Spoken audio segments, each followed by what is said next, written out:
my dog, my 13-year-old dog's behind me, and she's in she's in kind of like backward spiral mode. So I'm hearing her gargle. It's been a work from home like the last 3 days to kind of check on her, and I don't know. It might not be. There might not be that many more days left, so it's kind of sad. I won't take the camera and show you guys, but she's a Shih Tzu. So the irony, Benton, I had a smart start yesterday with a guy virtual, and I was sitting right here, and he said, "How are you?" And I was like, "Oh, I've got my dog situation." He goes, "Well, I have a 15-year-old lab, and I'm driving to go pick her up to then put her down at the vet tonight." Oh, And I was, wow. oh man. So we just kind of had this moment of like, oh God, it's like so sad. So Mhm. uh, the joys of animals and then the sadness and just that last part sucks. So on a positive note, my thoughts right now in the marketplace and the reason why we're going to go through this follow up and talk about like better follow up. We discovered this, that most of the money is made in follow up because we don't, like, if we really think about our leads, and we categorize leads, Benton, as first time home buyers, move up buyers, um, relocation buyers, investor property buyers, and then the last one was we called them expert buyers, like the people that we want to change our entire process because, you know, for whatever reason they're experts, and it's like the VIP thing. So that's kind of where, you know, I take refinancing and just put that below all that and go, okay, those are the 5 types of leads that we get. And then there's that timeline that they come in on. So I think that, unfortunately, if you get a bunch of leads that are first time and move up buyers, and that timeline that you get them is when they're ready to go make an offer and go write offers, then you're highly shoppable. You are highly in that, you're in that mode where you're just a commodity. And if your presentation and your the way you do things in that moment isn't trying to get a decision in that moment, then you're just waiting to get shopped. Hey, Brian, thanks for all that help. You know, Benton and I really appreciate you meeting with us last minute 2 days ago and canceling on your wife and kids and your dog that was dying. And yeah, so now that we're under contract, I know you sent over those things on Encompass. Yeah, your rates fucking suck, Brian. Trying to get Brian to go off mute and like interact. Yeah, Brian, thanks for spending 6 hours of your. There Hey, he it was is. my Yes. time to help out. That's what I Yeah, do. yeah, Brian, thanks, but we're using you now and ditching you because this guy named David sent us an estimate that blows yours out of the water. So here's the thing. Oh my God. Yeah, that's Wendy's life. By the way, that's everyone. Here's the thing. That's everyone's life if the lead that I just described in the 5 categories gets you in the moment where they're already ready to make an offer. So if you don't say in that moment, if you don't say in that moment, hey, I'm so glad to meet with you. At the end of our meeting, what I want, today is not about this, but I'll give you guys this. This is how I do that. I say, hey, listen, I realize that you got referred to me by whoever. I want to meet with you so that I can make a decision on how best to help you. What I've found is that there's that and use this script. There's 3 parts of a loan. There's just getting it, like the ABCs of getting a loan approval, which anyone can do. There's the meeting where we give you advice and counsel, which I kind of want to do right now, but I realize you're in a hurry because there's maybe a possibility that we could uncover something that would be helpful to you. But then this last part is when we're going to play poker and make an offer and compete against other buyers and the seller. And that's where I really think I can save you money by you being in our upfront commitment program, but I don't want to mix words. Let's go through this meeting here in the middle to get to where we might have a relationship where we can do the end part and I can represent you with your realtor. Does that sound fair? Now, that person is hearing, ready, for the first time, if they're shopping lenders, for the first time, they're hearing the person that wants to pony up and that my time is valuable. So if any one of you, all of you are doctors and you have a spouse and now you get to me and you've had two other lenders just lickety split send you estimates and I start saying, here's what's going to happen, then you're either going to come back and go, hey, yeah, that sounds great, but I've got this quote. Guess what I'm going to do? Guess what I'm going to do in that moment? Hey, I really appreciate your being straightforward, Wendy. Tell me how I can help you from here. I just told you what I could do. You're going backwards into rate and why that is important. Tell me how I can best serve you, because this is what I do. I do column 3 really well. If you let me set up column 2, anybody can do column 1. Anyone. The monkey in the cubicle at Rocket Mortgage right now can do number 1 for you, Dr. Smith. But you were referred to me by someone who I've worked with well for the last 6 years. We've had success story after success story, and what we do is help our clients win. Unfortunately, I can't promise you the lowest rate. I can promise you something competitive.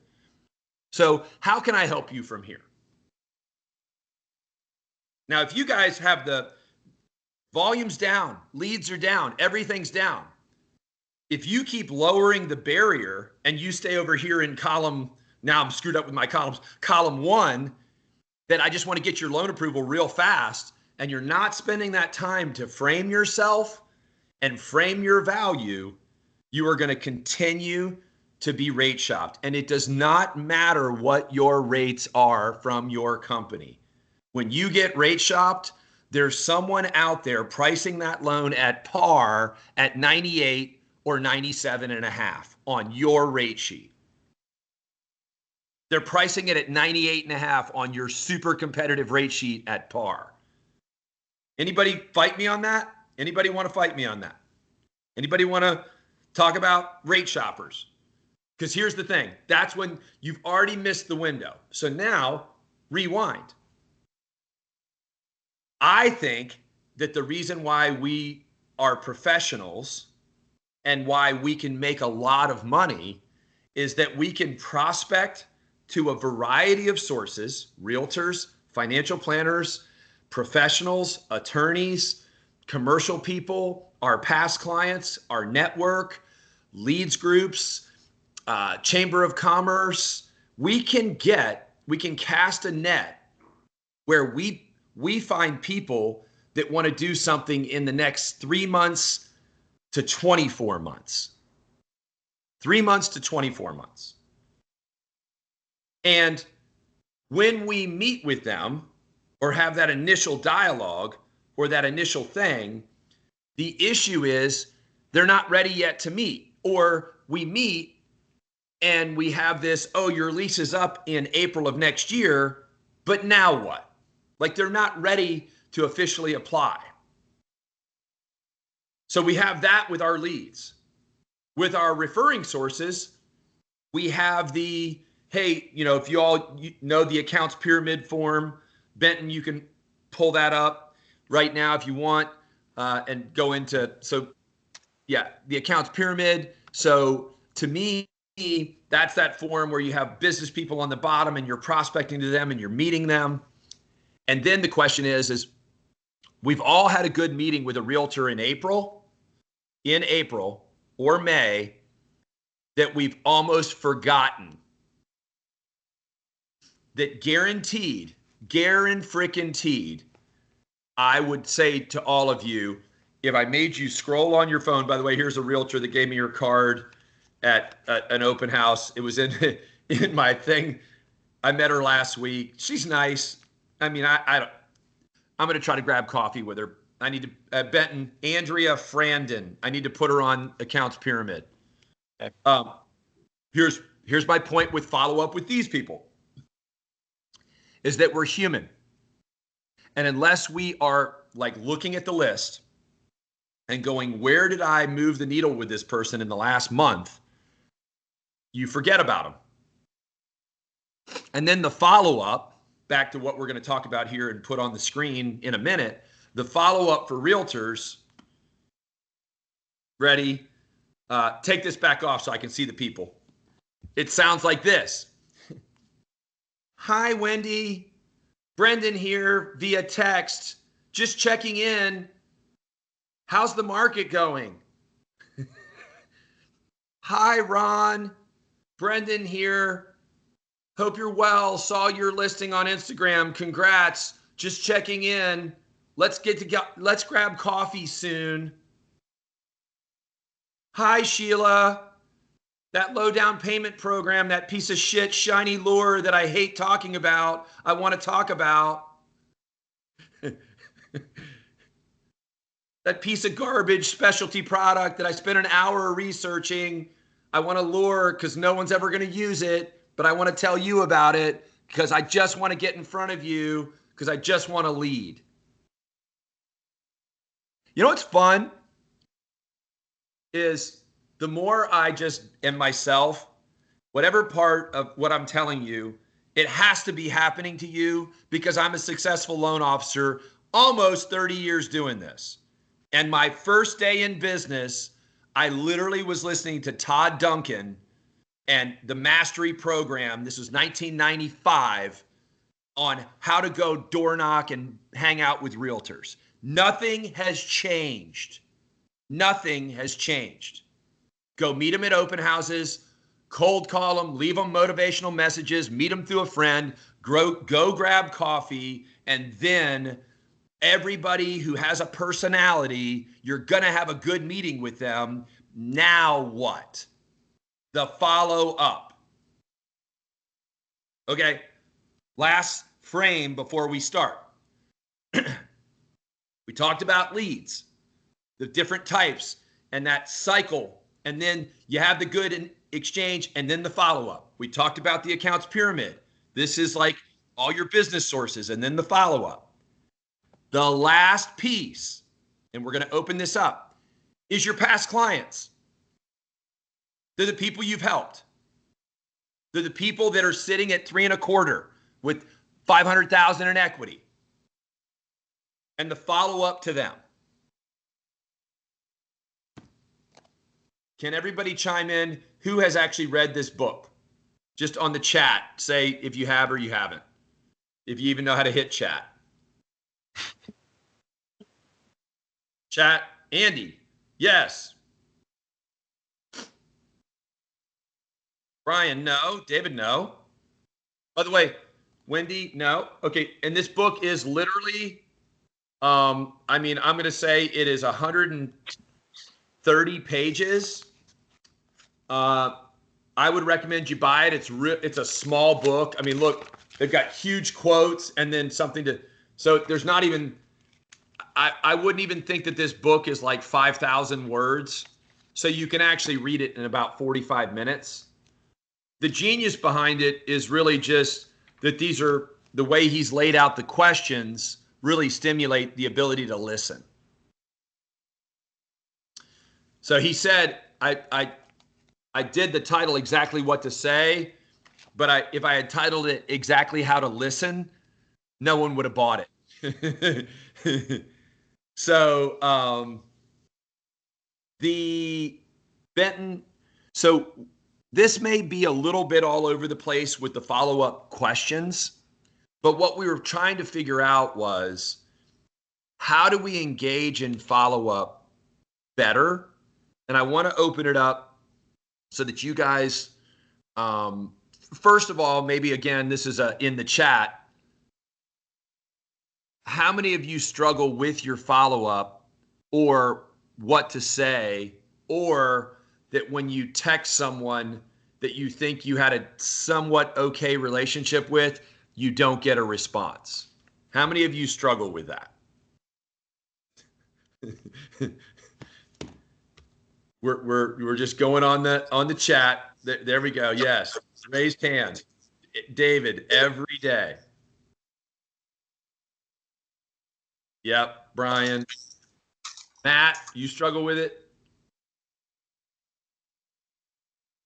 Finding reasons to call. Jesse? Logan? Oh, Jesse just disappeared. I ran her off. Matt, it depends. What does it depend on, Matt? Some days are better than others. Okay. But by the way, you guys can go unless you're like feeding a child or like taking care of an aging dog, you can go on screen. You're not forced to be behind, there you go. There's David. Yes. There's David. Because I always think it's a little tough sometimes just interacting on like chat room. Little awkward talking to yourself all day. Yeah. I mean, so you struggle with it. David, what's your biggest struggle with the follow-up? If you could pin it down to one thing. Biggest struggle, probably just forgetting to do it. Not having the consistency to remember someone from a month ago to follow up with them. Yeah. And then obviously like our gut instinct when we remember, hey, David, Brendan here. We met back at the end of May. Just wanted to circle back, just wanted to check in. Yeah. Just wanted to check in and see how things were going with you and Sally. Let me know when there would be a good time to connect. Crickets. Right. And I think 100% have any of you read the 4 Agreements? 4 Agreements? Anyone read that book? No? Yeah. The 4 Agreements is a great book. It's just not always easy to put it into practice. But it's a great book. Wendy, what are the 4 Agreements? Oh God, if I can remember. The most important one to me is don't take things personally. Yes, there you go. That's but that's the one that I struggle with. So because I cry when I cry at work. So yeah, in the best way, you guys. I feel like I'm kind of a poster child here, but I'm fine. It's just that I do. Yeah, I do. No, what's great is that you're here and that you're real and that it's like to get back to where you want to get back to, you realize it's like Benton, I was going to do it because I know it. So yeah, it's always fun just kind of like working through the grind. This is like a workout session. This is the workout of the day and we're all doing burpees and it sucks. So it's be impeccable with your word. That stuff I already do already, Steve, but it's the not make assumptions thing. Yeah, don't make assumptions. Don't take things personally and always do your best. So here's the weird part. What happens, Wendy, why you take things personally is that when we do our shitty just checking in follow-up with shitty dangling words that suck, that have no meaning, because we're not using powerful words and we're not creating unobjectionable openings, the person doesn't respond.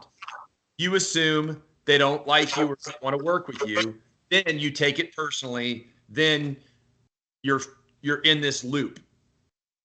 You're in this loop of, oh shit. And then ready, The Alchemist. Anybody ever read The Alchemist?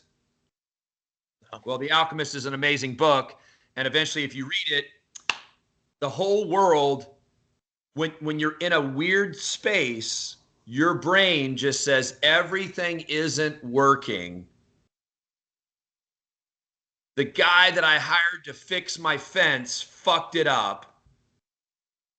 My car light just went off. My boss is calling. My wife is mad. My kids are annoying. The dog just shit. And the whole world is conspiring against you. And your brain starts to think that way. Well, the book really shows that the whole world is conspiring with you to give you what you want.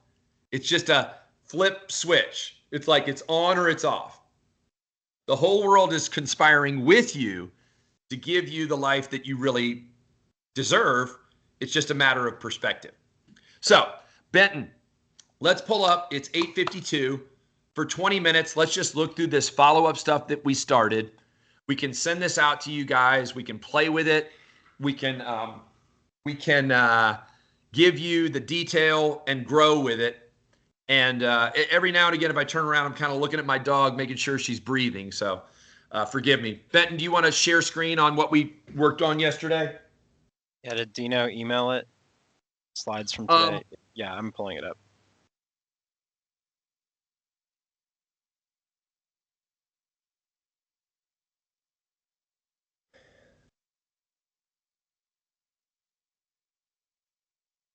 Do you want me to just go through the slides in order, or?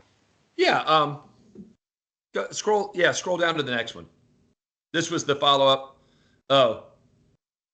You want to play that? Oh, the video? I thought it was kind of funny.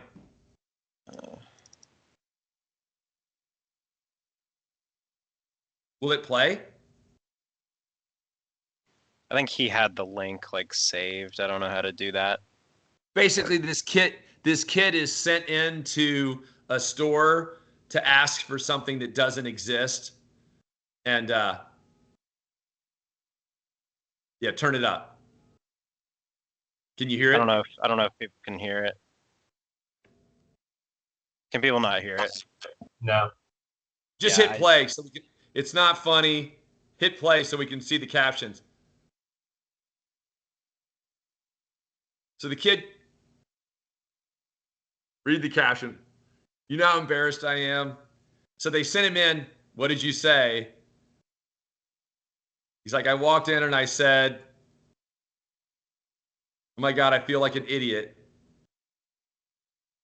Blinker fluid. Yeah, the dad sent the kid in to ask for blinker fluid. And the guy on the other side is like, did you just say blinker fluid? And then the cashier was like, someone's setting you up. There's no such thing as blinker fluid. I don't know why Dino put this in, but we all laughed. It was fun. So let's go to the next slide. So realtor sending, oh, okay. Well, one of the things, let's do this, because Dino was talking yesterday about, hey, if we have follow-up for new leads, if we have follow-up to realtors and past clients, one of our problems is we're relying too much on our follow-up because we're not giving our referring sources like the proper way to refer us and to set us up. So it's requiring that we get better on follow-up because we're just kind of introduced as an option and a commodity versus, hey, I want you to call Wendy. I want you to call Dave. He's been a lender. She's been a lender for a long time. They've got a great process.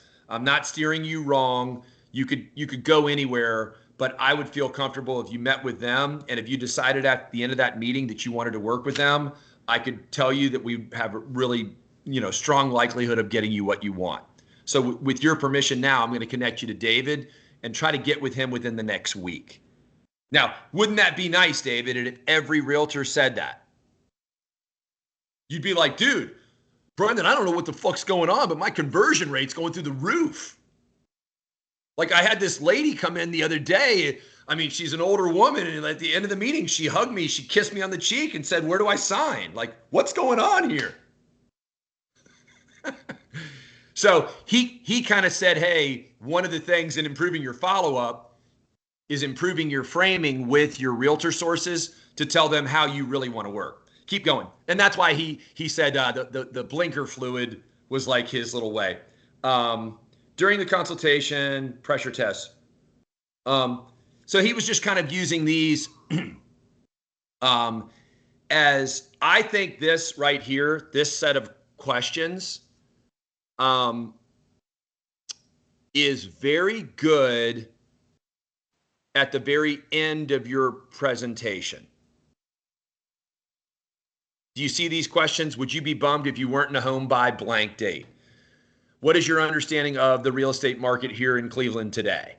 Have you heard what sellers are really looking for in offers, or do you know what they're looking for? do you know how to make your offer stand out to a seller once you're ready to buy a house? Have you seen the history of appreciation in our market, or what do you know about the appreciation forecast in Minnesota right now? Those are all questions that if you're listening, most of your clients are going to tell you either that they don't know shit about it, or like that, hey, would you be upset if you don't purchase a home? You mentioned you're in this timeline of 6 months if you didn't own a home by January of next year. Well, upset, David? I mean, no. It would just feel like we don't know. That's a good question. Well, you mentioned the timeline, Sheila, of 6 months. Is that something that's really important to you? Help me understand the timeline, because it'll help me understand how I can help you better.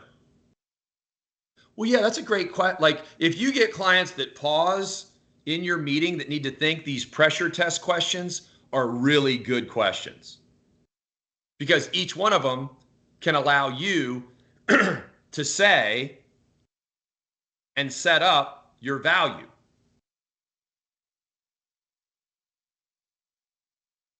Right?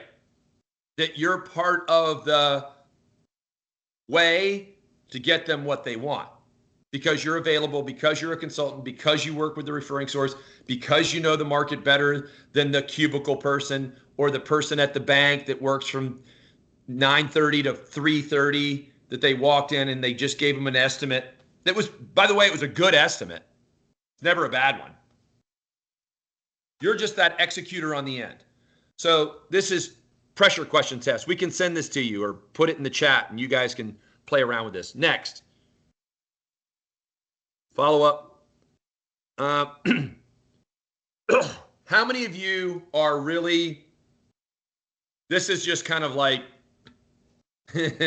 tactics of calling. Now this gets us in our exhausting mode. It's an exhausting thing, Hey, I got to call twice to get through because it goes to voicemail. Maybe they'll answer. I call, I text. I call, I text. I send a video text. These are things that I think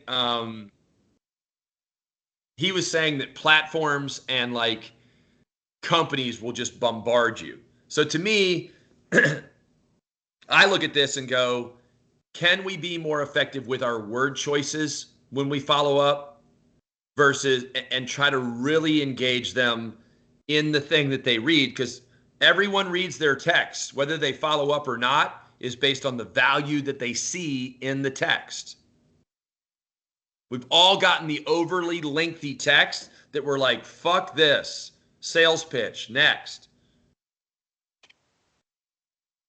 Dino was showing his follow-up with his servicer on his loan, like that he had gotten crazy amounts of follow-up. Keep going.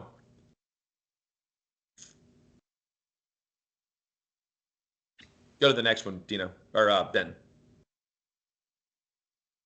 Yeah, go to the next one. Okay. So I think one of the keys to follow up with leads and with realtors and with past clients is that, like, if we don't start thinking about how in the meeting we can frame what we're supposed to do next, we're not setting ourselves up for value. So I think that, and my most recent example, I did a call last night at 5, Benton with Noah Hawks, referred by a financial planner. I referred the financial planner to an upstart realtor. They had a meeting. The realtor came back to me and said, hey, this is great. Now, the planner, me, and the realtor are working in a triangle. The planner has a bunch of first-time homebuyer leads. He referred the realtor, this guy Noah. I sat in on the planner's call with Noah doing a mortgage scale, like on one of their review meetings. Noah makes 100 grand, single guy. He's got 50 grand in the bank, 780 credit score, analytical. Noah's meeting with the realtor today. We had our call a month ago. By the way, how many times did we follow up with Noah Benton to try to like say, hey, we know you're meeting with Garen. We really haven't had a smart start. We just did the evaluation with Eli on the phone, your planner, you know, and I started just, I'll say A bunch. you know, a bunch. So here, let me see. I'll say what I texted Noah. Ready? Hey, Noah, sent you a few emails. Do you have a time this week before you meet with Garen? I think it would really help you to sort through things prior to meeting with him.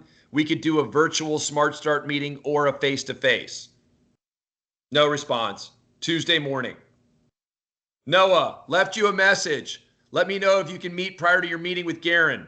Brendan, Wednesday. No response.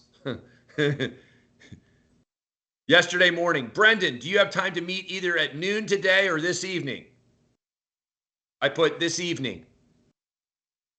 Then we had our call. Call went well. I did a virtual Smart Start. I walked him back through. Oh, by the way, somewhere in between the time I met with him a month ago and now, he thought he could qualify for 50,000 more. He's only been on the job 1 year. He gets a bonus of 10 grand. His DTI without the bonus at 450 is like a 52. So we talked through like FHA versus conventional. By the way, on the scale, he's a first-time home buyer and he's probably not ready yet. He's probably 3 to 6 months out. So I really like it, but he's also analytical.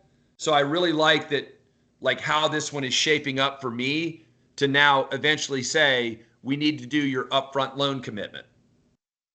Point being, at the very end of the meeting, he said, hey, what do you think I should do? It sounds like, you know, is this too soon to get my approval? I said, no, Noah, it's not. Because we need to know whether we can count your bonus income or not. And we need to sort through, because you said you were going to get a gift. So we just need to sort through a couple things. And then he said, okay. And I said, it's in my link. You can fill it out when we hang up and we can get started. And when you meet with Garen, you know, I want you to circle back with me. Now, he's going to meet with the realtor today. The realtor is going to tell him I'm great. So this is what I said. Hey, how about this? If I don't hear from you tomorrow or Garen with how your guys' meeting went, can we just check in with each other on Monday with regards to getting this pre-approval started, whether the timing works or not, and just how the meeting went with Garen? What do you think he said, David? Oh, sorry, I was on mute. Yeah. I would assume he said yes. He said yes. So now I know I have a hook in to follow up Monday and say, hey, we talked about getting together today, wanted to know a few things. Noah, when do you have 10 minutes this afternoon? I know you're busy. You're normally available at lunch or after work. I could call you at lunch. Brendan. Here, new lead, 3-way text, email, but no response from the lead. So when would be a good time? This is a Phil Jones thing. When would be a good time to speak next? When would be a good time to get started? When would be a good time for you to take proper look at this?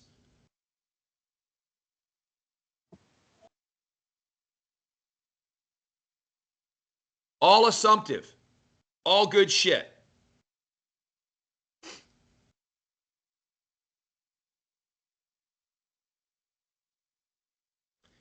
Phil, one of Phil's things is we noticed you haven't had time, or you haven't had a time to here. It's what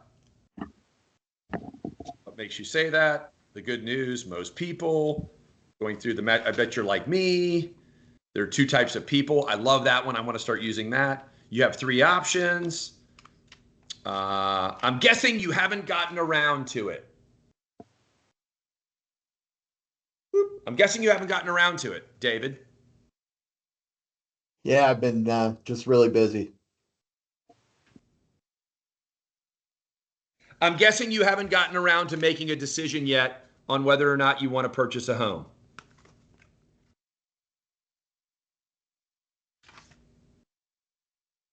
By pushing the negative scenario, I'll read this, you get people to rise to the positive or to tell you how they're going to fix the thing they said that they were going to do in the first place. Because remember, David, they all say they want to buy a home within the next year. Right? Right. Hey, we're exploring this. You gave them information. Open the conversation by allowing the other person to save face. Say that last one again, Brendan. Open the conversation by allowing the other person to save face, or no? No, the previous one. I'm guessing, like the actual thing, or The did you read negative. the book? Yeah. Oh, hold on. There's so much good shit. By pushing the negative scenario, you get people to rise to the positive or to tell you how they're going to fix the thing that they said that they were going to do.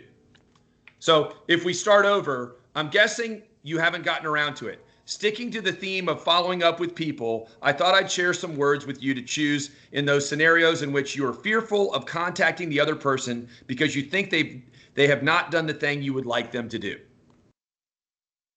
When you are fearful that somebody has not done something, instead of asking them how that went, you may want to start the conversation slightly differently. Open the conversation by allowing the person to save face, but also by preventing them from using any excuses that they might use. This leaves them with nowhere to go in the conversation other than where you would like them to go. The reason they cannot use the excuses is because you have been bold enough to start the conversation in a way that suggests that they were about to use the very excuse they had prepared by prefacing your question with, I'm guessing you haven't gotten around to it.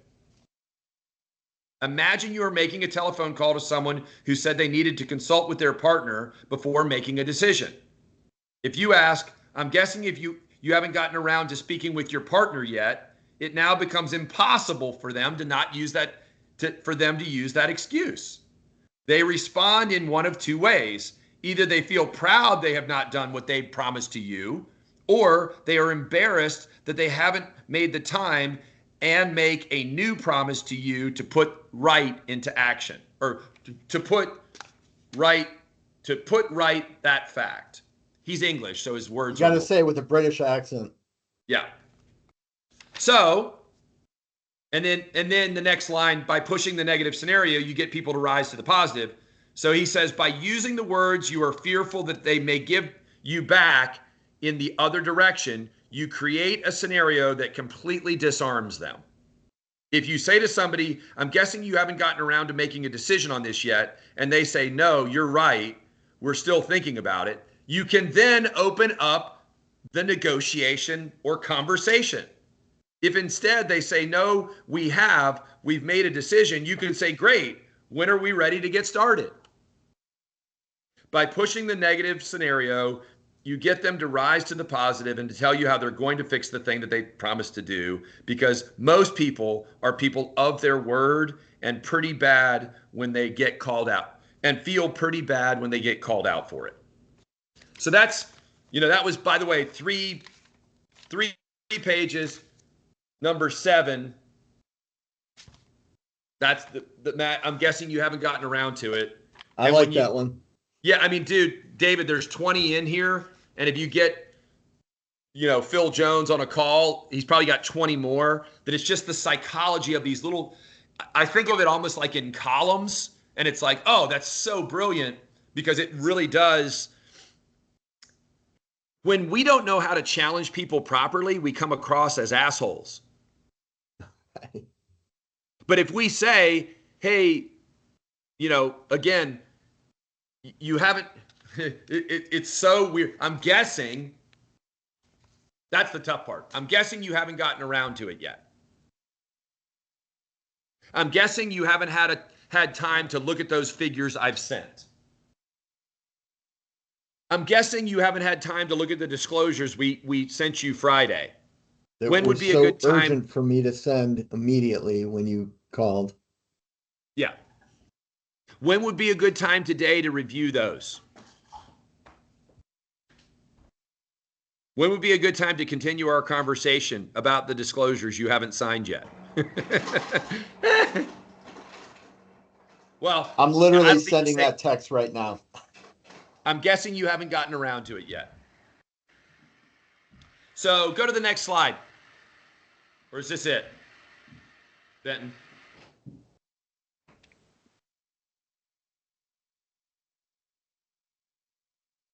Oh, there you go. There it is. I'm guessing you haven't gotten around to it. I'm guessing you haven't gotten around to making a decision. I'm guessing you've decided not to buy a home.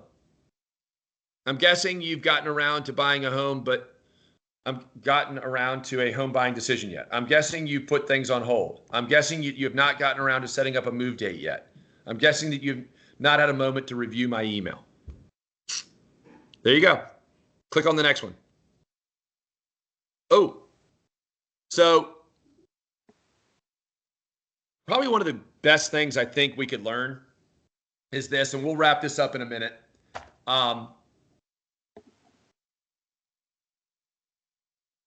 If you said to every one of your leads,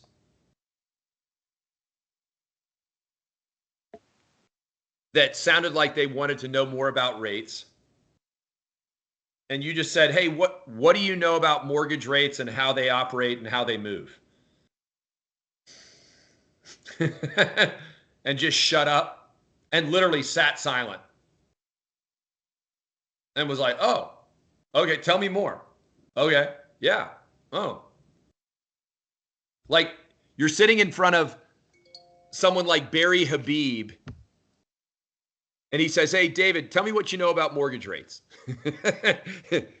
And he just listens for 3 minutes. Now, Barry is brilliant.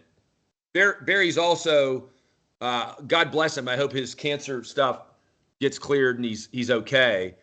Barry's also a huge egomaniac, smart guy. So he comes across as if he knows more than he really does. But we all believe him, right, David?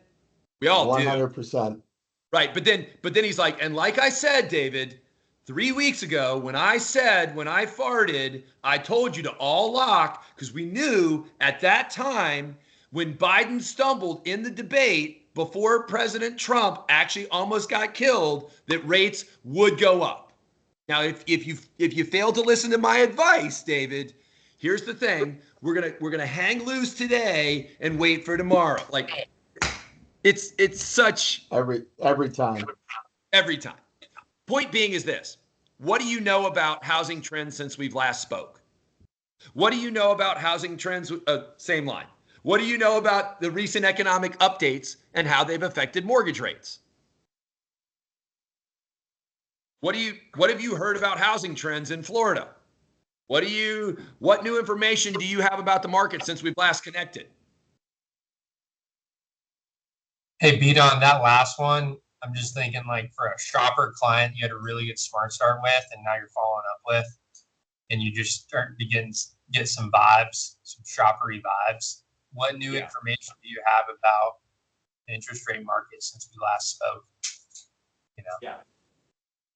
That's good. Like just wordsmithing things that this is an unobjectionable question that if they engage, well, Andy, what new information about the market since we last connected?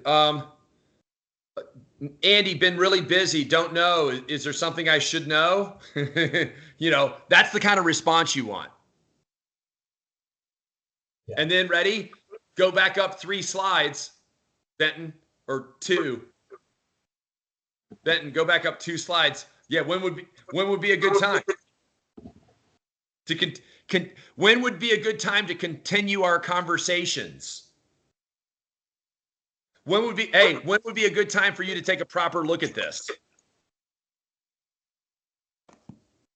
And then go back down back up one.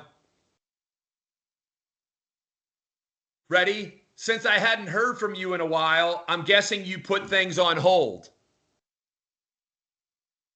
Like, by the way, this Phil Jones shit blows Rene Rodriguez, fucking Barry Habib, Dave, fucking Use My Complicated Software Savage, fucking Todd Duncan, Let's Spread Sunshine Up Your Butthole. This shit works. All the stuff we buy that we think makes us better is a bunch of technology horse shit. And if they were all listening and they all came the fuck out of all of them, because I'm the originator. I buy your shit, Barry. I buy your shit, Dave. And I buy all these people's shit.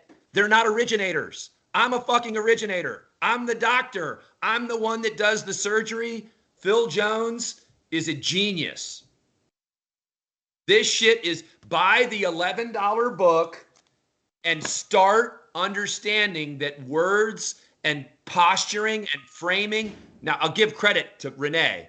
Renee is a genius in a 2-day conference, making you feel like you're in control, but you have to practice it. I spent $5,000. I went to his Amplify. It was awesome. By the way, I really like Dave Savage. The software is really cool if you could figure it out. By the way, I love Barry Habib. He talks about technical shit. I could hear him talk for 3 days straight and drink it all up. What none of their stuff does is move the needle on what Andy just talked about. When you have a good meeting and you can't get traction, this is what does it. Go down to the last one, Benton. Did we finish? Sorry. What do you know about trends? Did we create any more, or was that it? Let me just. Oh, yep. Like, go back up. Go back up. So we started to get into, and we go back up. You went too far. Three-way. How would you feel? Yeah. So we don't have time today, but some of this stuff, again, is like gold, and I don't know how. And Andy, it's just sequencing, but these are things that we can use. Bye, love you. What time are you done? 6. Okay, long day. I'll text you if she's okay. Okay. The joys of working from home in the summer with teenage and like pseudo adult children that go off to work, college kids. Yeah, how would you feel? All this stuff is just syrupy and gravy. What we need is to study it, make this thing longer. Benton, Andy, Rob, David, Wendy, whoever else is on this call. This is the stuff that if you set it and forget it, David and Logan, you won't use it. And Jeff and Matt, like, if you set this stuff aside and put a to-do list over top of it, it doesn't come back out and like solve itself.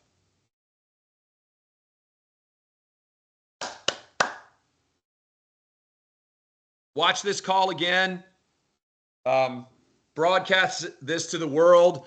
Send your Venmo donations. You know what? Send me the Venmo donation and I'll give a portion of it to Phil.